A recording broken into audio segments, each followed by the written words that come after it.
After making all the pastas, this is what I did with it.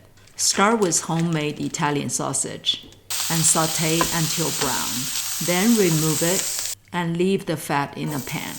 In the same pan, add onion, garlic, and sun-dried tomatoes. Then add Roma tomatoes, crushing them by hand as they go in. Season with salt, pepper, and a little heat if you like. Return the sausage and let it simmer for about 5 minutes. In the meantime, cook your pasta in salted water for just a few minutes. Then add the pasta directly into the sauce.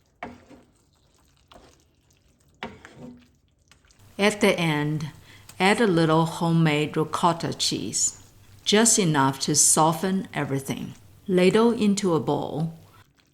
Finish with Parmesan and fresh basil. Simple ingredients brought together step by step.